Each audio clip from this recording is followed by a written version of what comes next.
તાલુકાના જુનાડીસા ગામે આજે ભારતીય જનતા પાર્ટીના જિલ્લા બેઠકમાં તાલુકાની સાચી સીટ આવનારા સમયમાં શું આયોજન કરવા અને વધુમાં વધુ બનાસકાંઠા લોકસભાની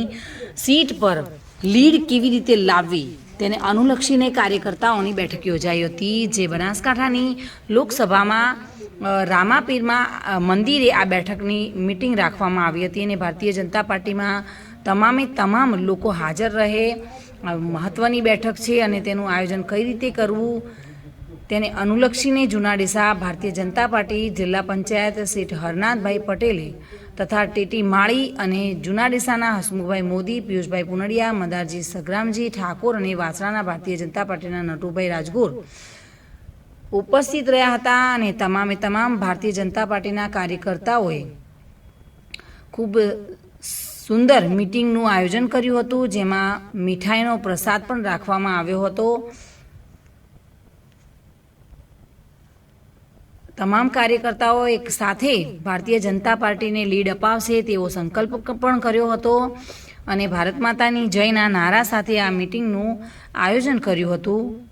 મોટી સંખ્યામાં કાર્યકર્તાઓ ઉપસ્થિત રહ્યા હતા અને કાર્યક્રમને સફળ બનાવ્યો હતો। જુનાડીસા જિલ્લા પંચાયતની બેઠક રાખી, જેમાં જુનાડીસા જિલ્લા પંચાયતમાં બનાસકાંઠા લોકસભાની અંદર 4 શક્તિ કેન્દ્રોની જે બનાસકાંઠા આપણા લોકસભામાં આવે છે 4 શક્તિ કેન્દ્રોની અહીંયા રામાપીર મિટિંગ લીધી અને એમાં ટીટી માળી સાહેબ જિલ્લા પંચાયત પૂર્વ સદસ્ય અને શક્તિ કેન્દ્રના સંયુક્ત ભારી બધા હાજર રહ્યા અને એમને વિવિધ જવાબદારીઓ આપવામાં આવી કે ગામપાલિક બનાવી અને વધારેમાં વધારે મતદાન થાય 7 તારીખે ભાજપ કરવી એ માટેનું આપણે અહીંયા બેસી અને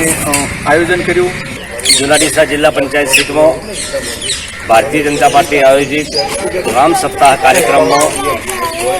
રામનવમીના દિવસથી શરૂઆત કરી અને હનુમાન જયંતિ સુધીના જે 7 દિવસમાં